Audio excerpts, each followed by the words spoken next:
నమస్కారం. కేనే న్యూస్ కి స్వాగతం. యాదగిరిగుట్ట శ్రీ లక్ష్మీ నరసింహస్వామి దేవస్థానం గోపుర మహాకుంభాభిషేకం సంప్రోక్షణ మహోత్సవంలో పాల్గొనాల్సిందిగా ముఖ్యమంత్రి రేవంత్ రెడ్డిని మంత్రి కొండా సురేఖ ఆహ్వానించారు. ఈ మేరకు జూబ్లీహిల్స్ నివాసంలో సీఎంని కలిసి ఈ నెల 23న నిర్వహించే సంప్రోక్షణ మహోత్సవ ఆహ్వాన పత్రికను అందజేశారు. ఈ నెల 23న శ్రీ లక్ష్మీ నరసింహ దేవస్థానంలో బంగారు స్వర్ణ గోపురం మహాకుంభాభిషేక ప్రతిష్టాపన మహోత్సవం నిర్వహించనున్నారు. వానమామలి మఠం 31వ పీఠాధిపతి రామానుజీయ స్వామి ప్రత్యక్ష పర్యవేక్షణలో ఈ మహోత్సవం నిర్వహించనున్నారు. గోపురానికి బంగారు తాపడం అమర్చే పనులు ఇటీవల పూర్తి అయ్యాయి. కాగా దేశంలోని మొట్టమొదటి ఎత్తైన స్వర్ణ గోపురంగా రికార్డుకెక్కింది. 55 అడుగుల గోపురానికి 68 కిలోల బంగారు తాపడం కోసం వినియోగించారు. సుమారు 70 కోట్ల వ్యయంతో స్వర్ణ తాపడం పనులు చేపట్టారు.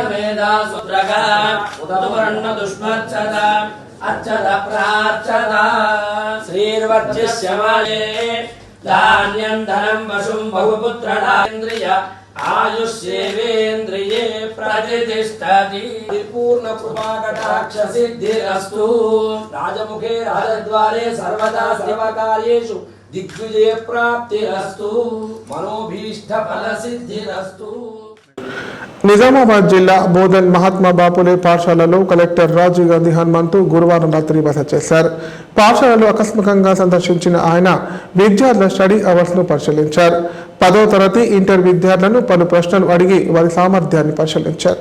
బోధన్ పట్టణంలో కొనసాగుతున్న ఎడపల్లి మహాత్మా జ్యోతిబా పూలే వెనుకబడిన తరగతుల బాలుర సంక్షేమ పాఠశాలలో నిజామాబాద్ జిల్లా కలెక్టర్ రాజీవ్ గాంధీ హనుమంతు గురువారం రాత్రి బస చేశారు.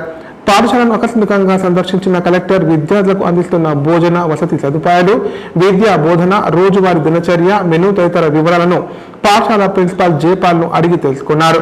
స్టడీ అవర్స్ కొనసాగుతున్న గదులను సందర్శించి విద్యార్థులతో కలెక్టర్ భేటీ అయ్యారు. 10వ తరగతి ఇంటర్ విద్యార్థులను ప్రశ్నలు అడిగి వారి సామర్థ్యాన్ని పరిశీలించారు. ప్రభుత్వ పరంగా వారికి అందించిన పాఠ్య నోట్ పుస్తకాలు, ఇతర వసతులను పరిశీలించారు. అన్ని తరగతి గదులను, కిచెన్, డైనింగ్ హాల్ తదితర వాటిని సందర్శించి అందుబాటులో ఉన్న సదుపాయాల పరిశీలన చేశారు. స్టోర్ రూమ్ లో నిల్వ ఉంచిన సరుకుల నాణ్యతను తనిఖీ చేశారు. విద్యార్థులతో కలిసి పాఠశాలలోని కలెక్టర్ వివరించారు.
కామారెడ్డి పట్టణంలో నిరంతర పారిశుద్ధ కార్యక్రమాలు నిర్వహించాలని కలెక్టర్ ఆశీష్ సంగ్మాన్ అన్నారు. రోడ్డుపై చెత్త వేసే వారికి మొదటగా అవగాహన కల్పించాలన్నారు. ఆ తర్వాత కూడా చెత్తను రోడ్లపై వేస్తే మున్సిపల్ యాక్ట్ ప్రకారం చర్యలు తీసుకోవాలన్నారు. ఖాళీ స్థలాలు ఆక్రమణకు గురి కాకుండా ఆయా వార్డు మున్సిపల్ అధికారులు పర్యవేక్షించాలని ఆదేశించారు. కామారెడ్డి పట్టణంలోని విద్యానగర్, రామారెడ్డి బైపాస్ ప్రాంతాలలో కలెక్టర్ ఆశీష్ సంగ్వాన్ పర్యటించి మున్సిపల్ అధికారులకు పలు ఆదేశాలు జారీ చేశారు. ఈ సందర్భంగా కలెక్టర్ మాట్లాడుతూ ఇంటింటికి చెత్త సేకరణ ప్రతిరోజు నిర్వహిస్తే వీధుల్లో గృహిణులు చెత్త వేయరని చెప్పారు. ప్రతిరోజు ప్రతి ఇంటి నుంచి తడిపొడి చెత్తను మున్సిపల్ పారిశుద్ధ సిబ్బంది సేకరించాలన్నారు. రోడ్లపై వేయకుండా చెత్తబుట్టలో వేసే విధంగా అవగాహన కలిగేలా ప్రచారం నిర్వహించాలని సూచించారు. మున్సిపల్ అధీనంలోని ఖాళీ స్థలాలు ఆక్రమణకు గురి కాకుండా ఆయా వార్డు మున్సిపల్ అధికారులు పర్యవేక్షించాలని తెలిపారు. ఇంటింటి నుండి సేకరించిన చెత్తను డంపింగ్ యార్డులకు తరలించాలన్నారు. మున్సిపల్ టాక్స్లు, ఏరియల్స్ తో సహా వసూలు చేయాలని ఆదేశించారు.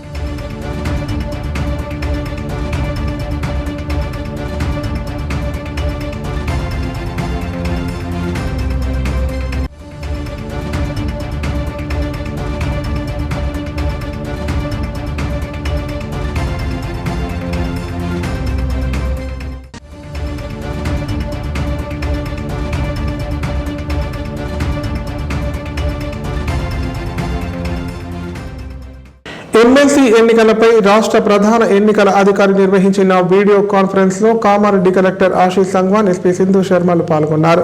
పట్టభద్రుల నియోజకవర్గాల ఎన్నికల నిర్వహణకు అన్ని ఏర్పాట్లు చేపట్టామని కలెక్టర్ తెలిపారు. జిల్లాలో 54 పోలింగ్ కేంద్రాలు ఏర్పాటు చేస్తున్నట్లు పేర్కొన్నారు.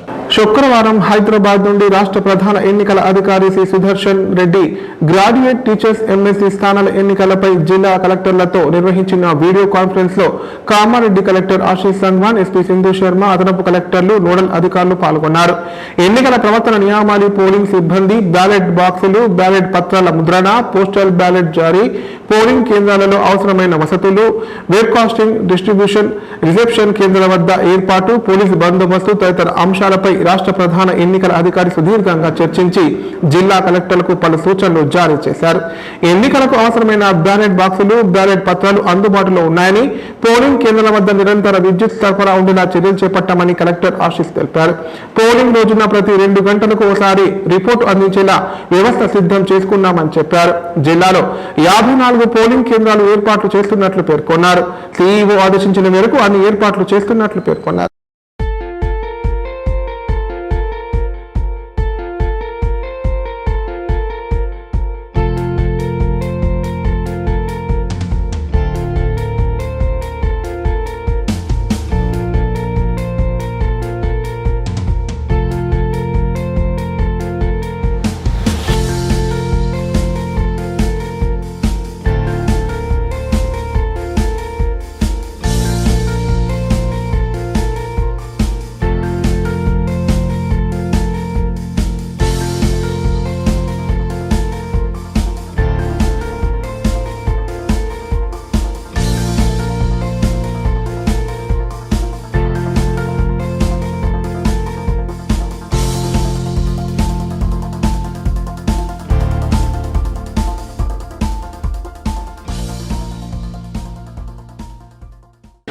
నిజామాబాద్ జిల్లాలోని నవీపేట మండలంలో చిరుతపులి మరోసారి పంజా విసిరింది.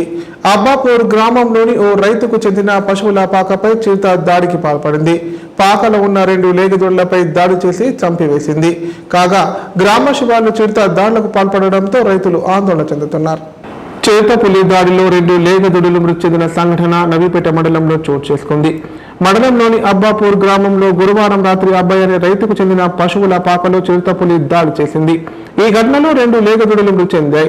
ఉదయం గమనించిన రైతు వెంటనే అటవీ శాఖ అధికారులకు సమాచారం అందించారు. ఘటనా స్థలాన్ని Nizamabad north forest range officer Sanjay Goud పరిశీలించారు. చిరుత సంచారంతో స్థానికులు భయాందోళనకు గురవుతున్నారు. అటవీ శాఖ అధికారులు చిరుతను బంధించాలని కోరుతున్నారు.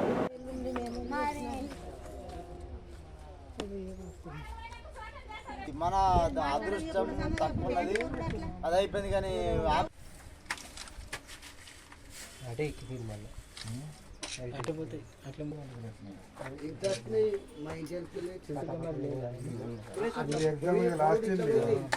ఆ యొక్క దూడలు చనిపోవడం జరిగింది. చూస్తే చిరుతపులి యొక్క ఆనవాళ్ళు క్లియర్గా కనబడ్డాయి. మేము చిరుతపులి దాడి వల్లనే మరణించని నిర్ధారించినాము. వెటర్నరీ డాక్టర్ తీసుకొచ్చి పోస్ట్ మార్టం చేసిన తర్వాత దాని యొక్క విలువలు ఎక్కించి నష్టపరిహారాన్ని అంచనా వేసి ఉన్నతాధికారికి నిర్వహిస్తాము.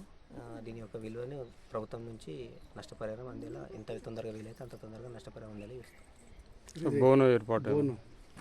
బోన్ కూడా ఇప్పుడు ప్రకటనలు. Life hospital Kamareddy. కామారెడ్డిలో 50 పడకల ISO సర్టిఫైడ్ గల ఏకైక hospital life hospital Kamareddy. Aarogyasri, EHS మరియు అన్ని రకాల నగదు రహిత హెల్త్ ఇన్సూరెన్సులు గల ఏకైక hospital life hospital. Aarogyasri card లేదా తెల్ల రేషన్ కార్డు ఉన్న వారికి ఆరోగ్యశ్రీ మరియు ఆయుష్మాన్ భారత్ ద్వారా ఆపరేషన్లు ఉచితంగా చేయబడును.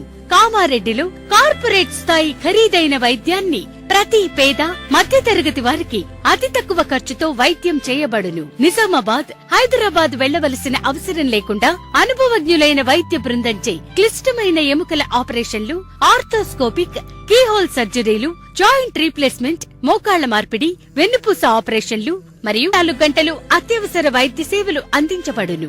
మా సదుపాయాలు: అత్యాధునిక operation theatre, laminar OT, ICU, X-ray, physiotherapy, DEXA scan, pharmacy సౌకర్యాలు కలవు.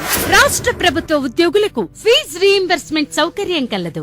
సంప్రదించండి లైఫ్ హాస్పిటల్. తెలంగాణలో మొట్టమొదటిసారిగా అధునాతన పద్ధతిలో నరాల, మానసిక, sex, alcohol, fits treatment, AC intensive care unit ఇప్పుడు మన నిజామాబాద్ లో doctor B Keshavulu MD psychiatry, Osmania గారి ఆధ్వర్యంలో అన్ని సదుపాయాలు గల అత్యాధునిక అతిపెద్ద హాస్పిటల్ ప్రారంభించబడ్డది. నరాల బలహీనతలు, తలనొప్పి, ఫిట్స్, పళ్లు బిగపట్టడం, భయం, గుండెదడ, డిప్రెషన్, ఒంటరితనం, మంత్రాలు చేతబడి చేశారని అనుమానపడటం, వ్యతిరేకమైన ఆలోచనలు, తన గూర్చి మాట్లాడుకుంటున్నారని, చంపడానికి వస్తున్నారని భ్రమపడటం, ముట్టిందే ముట్టటం, కడిగిందే కడగటం, సెక్స్ లో బలహీనత, శీఘ్రస్ఖలనం, హస్తప్రయోగం, సెక్స్ లో తీవ్ర అసంతృప్తి, భార్యాభర్తల మధ్య అనుమానాలు, పిల్లల అల్లరి, అతికోపం, మతిమరుపు, చదువులో వెనుకబాటుతనం, alcohol, cigarette, gutka, Gul form బానిసైన వారికి స్పెషల్ ట్రీట్మెంట్. గమనిక: ఆధునిక ఏసీ వార్డు, అత్యంత విశాలమైన భవనం, అన్ని నరాల మానసిక సమస్యలకు మరియు ఆల్కహాల్ ను మాన్పించుటకు అడ్మిషన్స్ సౌకర్యం గల తెలంగాణలోనే అతిపెద్ద hospital doctor Keshavulu hospital. Bus stand ఎదురుగా line, Khaleelwadi, Nizamabad. Phone 08462 255 189.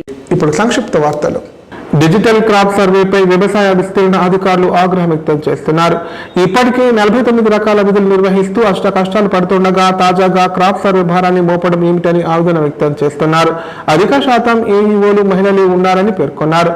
Crop survey యాప్ను వ్యక్తిగత సెల్ ఫోన్లో అప్లోడ్ చేయమంటున్నారని, తద్వారా తమ వ్యక్తిగత సమాచారం యాప్ కంపెనీలకు వెళ్తుందన్న ఆందోళన వ్యక్తమవుతుందన్నారు.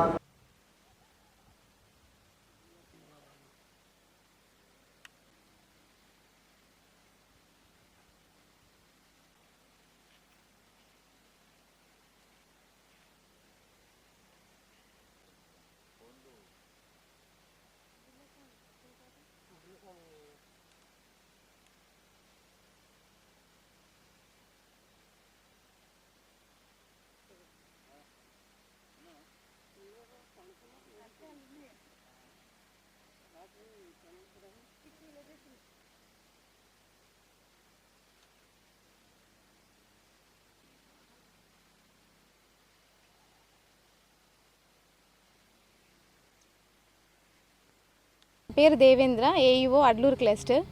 నాకు 6 విలేజెస్ ఉన్నాయి. 6 విలేజెస్లో 3 విలేజెస్ వచ్చినాయి నాకు డిజిటల్ క్రాప్ సర్వేకి. అందులో ఇప్పుడు ఇస్రోజీవాడి విలేజ్ చేస్తున్నాను. మొత్తం మల్టీ క్రాపింగ్ ఏరియా ఉంటుంది. అందులో ఒక సర్వే నెంబర్లో 15 నుంచి 20 మంది రైతులు ఉంటారు. ఒక్కొక్క రైతు 2-3 రకాల పంటలు వేస్తారు. ఎంత ఏరియా వేస్తున్నాడని రైతు మాత్రమే తెలుస్తుంది. కాబట్టి రైతు ఇన్వాల్వ్మెంట్ ఉంటే మేము DCH చేయగలుగుతాం. మేము పొలాలకు వెళ్ళేసరికి రైతు ఎవరు అవైలబుల్లో ఉండట్లేరు. ఆ టైంలో ఎవరో ఒక 2 రైతులను పట్టుకుంటే, మేడం మా వరకు మేము చెప్పగలుగుతాం కానీ పక్క వాళ్ళకి మేము చెప్పలేము, మాకు ఐడియా ఉండదు, వాళ్ళు చెప్పుకోవాలి కదా మేడం అని చెప్పి వాళ్ళు చెప్పట్లేరు.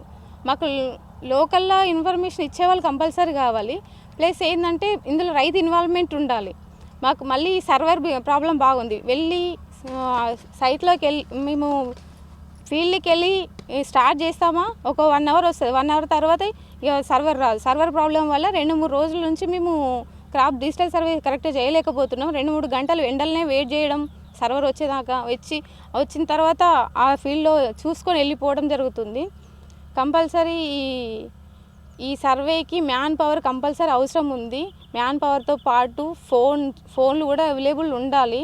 ఫోన్లు ఎక్కువ రావడం వల్ల కూడా మాకు ఫోన్ స్విచ్ ఆఫ్ అవ్వడము, సైట్కి వెళ్ళంగానే మాకు ఫోన్ కాల్ లిఫ్ట్ చేయగానే సైట్ వెనక్కి వెళ్ళిపోవడము, ఇట్లాంటి ప్రాబ్లమ్స్ అవుతున్నాయి. ఈ అమ్మాయిలము గట్ల మించి వెళ్తుంటే కనీసం ఎవ్వరు తోడు లేకుండా మేము వెళ్తున్న టైంలో పాములు అవి ఇవి ఎదురవుతున్నాయి. దానివల్ల కూడా మేము చాలా భయభ్రాంతులకు గురవుతున్నాము. రోడ్డు వంకలు ఇట్లా చెరువు కట్ట సైడు పొలాల గట్ల మీద గుట్టల సైడు ఒక్కలమే వెళ్ళాల్సి వస్తుంది. మాకు కొంచెం తోడుకు కూడా ఎవరు లేకుండా అవుతున్నారు. మాకు సపోర్ట్గా కనీసం విలేజెస్నన్నా ఎవరినన్నా ఉంటే బాగుండేది. అంతకుముందు ఆదర్శ రైతులు అనేది ఉండేది. ఆదర్శ రైతులు ఉండగానే ఎంబటి వస్తుండే. ఇప్పుడు ఎవరు లేకుండా అయిపోయింది. మాకు సింగిల్గా మేమే విలేజ్ లెవెల్లో ప్రతి సర్వే నెంబర్ తిరగాల్సి వస్తుంది. ప్రతి సర్వే నెంబర్ మేము ఒక్కలమే అప్డేట్ చేయాల్సి వస్తుంది. అది దానివల్ల మాకు ఎక్కువ వర్క్ చేయలేకపోతున్నాం. చేసిన దానికి కూడా ఎక్కువ సఫర్ అవుతున్నాము. నా పేరు లోకోటి మోహన్ రావు, గ్రామం ఇస్రాజువాడి. నేను ఇంతకుముందు ఆదర్శ రైతును. ఈ ఈఓ గారు పంట సర్వే చేస్తున్నారు. వాళ్ళకు బాగా ఇబ్బందిగా ఉంది. ఇది సర్వర్ రాకపోవడము, డైలీ ఎవరు టైంకి దొరకపోవడము, రమ్మంటే మేము పోవడము, 1 గంట 2 గంటలు పోవడము, వాపసు వెళ్ళిపోవడము. ఆ సర్వర్ రాకపోవడం వల్ల మాకు కూడా బాగా ఇబ్బంది అయితే రోజు ఏం పోవాలని చెప్పి మేము తగినంత సాయం చేస్తున్నాము. మొత్తం డైలీ ఉండాలంటే మాత్రం కూడా ఇబ్బంది అవుతుంది. కొంచెం సర్వర్ ప్రాబ్లం బాగున్నది. దానివల్ల అలా మేడం గారు కూడా చాలా ఇబ్బంది అవుతున్నది. ఆమె కూడా చేయలేకపోతున్నారు. 15 రోజులు ఆమె రాబట్టి ఎండలా అనకుండా ఇప్పుడు ఎంత 3 అవుతుంది. ఇప్పటికీ అన్నం లేదు, ఛాయ్ లేదు. మేడం గారు బాగా రిస్క్ తీసుకుంటున్నారు. చాలా మేడం కష్టపడుతుంది, మాకు ఫోన్లు చేస్తుంది, కష్టపడుతుంది. కానీ టైంకు మేము పోయిన టైంకు సర్వే ఎత్తలేదు. ఎండల కూర్చుండి బాగా మళ్ళా ఆమెకు ల్యాప్టాప్ అయితే జర ఇబ్బంది కాదు, ఫోన్కు చేసాలంటే చాలా ఇబ్బంది అవుతుంది. సర్వే రాక చాలా ఇబ్బంది అవుతుంది. ఆమెకు ఒక్క బాధ్యత ఒకళ్ళు ఇద్దామంటే ఎవరు మాకు అందుబాటులో మునుపు పనులు ఉండిరి. ఆ పనులను తోలెత్తే ఎంబడ తిరుగుతురు. ఇప్పుడు పనులు లేరు, ఎవ్వరు చెప్పితే ఈయన పొజిషన్లో లేరు. మన రైతులు చెప్తే మరి మీ అక్కడ మేడం వచ్చింది పొండ్రి అన్నా కానీ వాళ్ళు రైతులు వస్తలేరు. మళ్ళీ మేము ఏమన్నా అంటే ఊళ్ళో మేడం వచ్చింది మాకు కలవలేదు అని అంటారు. కానీ మేడం చాలా చేనుల పొండి తిరుగుతుంది, కష్టపడుతుంది. తిరిగినా కానీ ఒక్క రైతన్న మళ్ళీ సహకరించేటోళ్ళు లేరు. నేను ప్రతి ఒక్కరికి చెప్తున్నా, మేడం వచ్చింది ఫోన్లు చేసి చెప్తున్నా. ప్రతి ఒక్కరికి ఎక్కడ కలిపితే అక్కడ మీ ఏరియా పోయిందని అంటే రైతులు చూసుకే నిర్లక్ష్యంతో వాళ్ళే చేసుకొని పోతారు అనేది అంటున్నారు, అనే లెక్కలు ఉన్నారు. కామారెడ్డి జిల్లా కేంద్రంలోని ఇండియన్ మెడికల్ అసోసియేషన్ భవనంలో మీడియా సమావేశం నిర్వహించారు. ఈ సమావేశంలో ఐఎంఏ ప్రధాన కార్యదర్శి డాక్టర్ అరవింద్, సభ్యులు డాక్టర్ పుట్ట మల్లికార్జున్, డాక్టర్ జమాల్ తదితరులు పాల్గొన్నారు. ఈ సందర్భంగా వారు మాట్లాడారు. ఆర్ఎంపీ పీఎంపీలకు శిక్షణ ఇచ్చేలా చూస్తామని చెప్పడం సరికాదన్నారు. వాళ్లకు 3 నెలలు శిక్షణ ఇచ్చి ఎలాంటి సర్టిఫికేషన్ ఇస్తారని ప్రశ్నించారు. 8 సంవత్సరాల పాటు చదువుకొని శిక్షణ పొంది వైద్యులుగా కొనసాగుతున్నామని చెప్పారు. ఎన్ఎంసీ 34 యాక్ట్ ప్రకారం రిజిస్ట్రేషన్ చేసుకున్నాకే ప్రాక్టీస్ చేసుకోవాలన్నారు. ఎన్ఎంసీ 54 యాక్ట్ ప్రకారం తనిఖీలు చేసి చట్టవిరుద్ధంగా ఉంటే అరెస్ట్ చేయాల్సి ఉంటుందన్నారు. ఇలా ఎలాంటి శిక్షణ లేకుండా, రిజిస్ట్రేషన్ లేకుండా గ్రామాల్లో వైద్యులుగా కొనసాగుతామంటే నాయకులు వారికి ఎలా సపోర్టు చేస్తారని అడిగారు. వైద్య ఆరోగ్య శాఖ మంత్రిగా చేసిన హరీష్ రావు ఆర్ఎంపీ పీఎంపీల వైపు మాట్లాడడం సరికాదన్నారు. వైద్యులంటే ఎందుకు అంత వివక్ష? మేము తెలంగాణ బిడ్డలం కాదా అని ప్రశ్నించారు.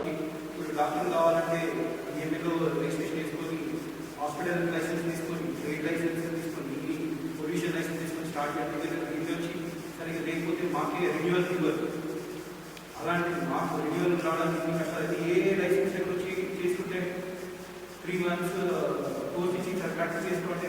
3 months చేసుకుంటే ఫస్ట్ ఎయిడ్ ట్రీట్మెంట్స్ వైట్ క్లాసులు గ్లూకోజ్ క్లాసులు. కానీ ఎందుకు రాస్తున్నారు వాళ్ళకి తెలుసా? What is the mechanism action of step ప్రయోజనం తెలుసా? What is the mechanism action of steroids ఎక్కడ వాళ్ళు కష్టపడి రాస్తున్నారు. వాళ్ళు ఎక్కడ నేర్చుకుంటారు అంటే ముందుగా రాస్తున్నారు. మా ఉద్దేశం వాళ్ళని ఎవరినో హాని చేయడం, మమ్మల్ని వాళ్ళ ఆదిని మమ్మల్ని దొంగలు అంటున్నారు, ఇది అంటున్నారు అని చెప్పి కొందరు ఫీల్ అవుతుంది. ఎవరి డాక్టర్లు ఊళ్ళోకి వస్తారు, ఇక్కడ బాగా సేవ చేస్తున్నాం కదా అంటే ఎవరు అది ప్రభుత్వ వైఫల్యం. చూసుకోవాల్సిన బాధ్యత ఎవరు? ప్రభుత్వం. అది అక్కడ డాక్టర్ లేదు కదా, మంచి ఉద్యోగాలు ఇచ్చి వాళ్ళకి మంచి ఫెసిలిటీ ఇస్తే తప్పకుండా ఇప్పుడు అందరూ సిటీ ఎప్పుడు వాళ్ళ పిల్లలు చదువు అని చెప్పి మీరు ఆలోచించుకోవాలి. వాళ్ళ పిల్లలు చదువు ఊళ్ళో డిగ్రీ పెట్టి చదివించుకోవాలి, కామెంట్ తీసుకెళ్ళాలి. అలా డాక్టర్ కూడా మంచి భవిష్యత్తు వచ్చినట్టు కోరుకుంటుంది. గవర్నమెంట్ ఊళ్ళో ఎందుకు పోతుంది డాక్టర్? వాళ్ళకి రిజర్వేషన్ వాళ్ళు టీచ్ ఎగ్జామ్స్ రాస్తే డాక్టర్ వాళ్ళు తింటారు. అలాంటి ఇన్సెంటివ్స్ ఇవ్వండి. ఇప్పుడు మహారాష్ట్ర గవర్నమెంట్ ఊళ్ళలో పనిచేసే డాక్టర్కి 3 hours ఇస్తున్నారు. ఆ 3 hours ఏంటి అంటే డాక్టర్లు ఎడ్యుకేట్ చేయడానికి ఎవ్రీ ఇయర్ 6 hours ట్రైనింగ్ ఉపయోగపడుతుంది. సో అలాంటి ఇన్సెంటివ్స్ ఇచ్చి డాక్టర్ ఊళ్ళలో పనిచేస్తే మీకు ఇన్ని 3 hours ఇస్తామని చెప్పి ఇంకా ఎక్కువ జీతం ఇస్తామని చెప్పి డాక్టర్లు ఎందుకు ఎందరో ఏపీ సీట్స్ పెంచారు గవర్నమెంట్ అది పెంచుకోవాలనే విషయం. సో ఆ సీట్స్ రేపు మీటింగ్లు అంటున్నారు. అసలు మీరు ఇక్కడ ప్రాక్టీస్ చేస్తే మనకు తీసుకురావాల్సిన అవసరం ఏంటి, మీరు ఉండవలసిన అవసరం మొత్తం ఈ వ్యవస్థనే పోతుంది. ఇప్పుడు అందరి మంది వేరే డాక్టర్లు వస్తున్నారు. సో మీరు లాంగ్ రన్లో మీకు ఎక్కువ ఉండదు వేస్ట్. మీరు మా తెలంగాణ అత్యాజన వాళ్ళు విన్నపించుకున్నారు ఏంటి అంటే దయచేసి మీ హస్బెండ్ కానీ ఎవరు కానీ మీ పిల్లలు కానీ ప్రొఫెషనల్ తీసుకుంటారు ఇన్సెక్యూర్ లైఫ్ లాంగ్ ఉండదు. ఇలాంటి అరెస్ట్ జరుగుతుంది. డాక్టర్లకైతే ఎన్నో గొడవలు ఎన్నో కొట్టారు. సరే మీరు పీపుల్ ఎక్స్పెక్టేషన్ వేరు. మీరు ఆ సగం మీరు 4 లక్షలు మీరు చేసినట్టు ఇష్యూస్ అవుతాయి. ఇప్పుడు నాకు ఏమైనా హెడ్ ఏమైనా ప్రాబ్లం ఉందని గీరెడ్డి రవీంద్ర రెడ్డి ఏమైనా ఇష్యూస్ కంగారు సంబంధించినట్టే సురేష్ సార్ అన్ని నేను చూడను కదా. నా పరిమితి పిల్లల డాక్టర్ నేను చేయగలను. అన్నీ నేను చూస్తాను, అబార్షన్ నేను చేస్తాను, అన్నీ చేస్తాను కదా. సో ఇలా గవర్నమెంట్ సర్టిఫికేట్ ఇచ్చి ఏదో మంచి ప్రజలకు wrong misdirection. So I request Ramesh Babu sir. వార్తలు ఇంతటితో సమాప్తం. తిరిగి ప్రసారమే వార్తలను మళ్ళీ కలుద్దాం. అంతే సెలవు. నమస్కారం.